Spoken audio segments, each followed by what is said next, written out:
इंदिरा गांधी भारत की पहली और एकमात्र महिला प्रधानमंत्री थीं।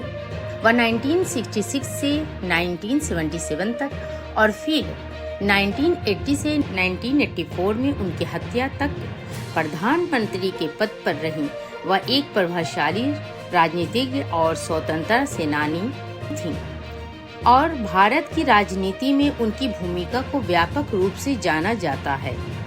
इंदिरा गांधी का जन्म 19 नवंबर 1917 को इलाहाबाद में हुआ था।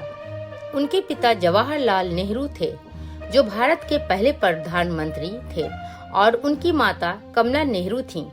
इंदिरा ने अपनी स्कूली शिक्षा शांति निकेतन में पूरी की, जो रविंद्रनाथ टैगोर द्वारा स्थापित विश्व भारतीय विश्वविद्यालय में था। इसके बाद उन्होंने ऑक्सफोर्ड विश्वविद्यालय में प्रवेश पाने का प्रयास किया, लेकिन वह वहां प्रवेश परीक्षा में सफल नहीं हो पाई। स्वतंत्रता आंदोलन में भागीदार इंदिरा ने भारत की स्वतंत्रता के लिए आंदोलन में सक्रिय रूप से भाग लिया।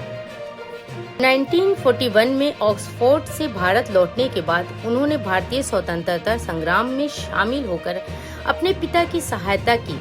उन्होंने अपने पिता के साथ मिलकर कई महत्वपूर्ण कार्य किए और भारत की स्वतंत्रता में अपना योगदान किया। 1960 के दशक में इंदिरा गांधी ने सक्रिय रूप से राजनीति में प्रवेश किया। 1964 में इन्होंने राज्यसभा सदस्य के रूप में नियुक्ति किया गया। लाल बहादुर शास्त्री की मृत्यु के बाद वह 1966 में भारत की प्रधानमंत्री बनी। इंदिरा गांधी ने अपने प्रधानमंत्री कार्यालय के दौरान कई महत्वपूर्ण फैसले लिए। उन्होंने गरीबी, बेरोजगारी और सामाजिक असमानता को दूर करने के लिए कई योजनाएं शुरू की। उन्होंने भारत को एक मजबूत और विकसित राष्ट्र बनाने के लिए भी काम किया।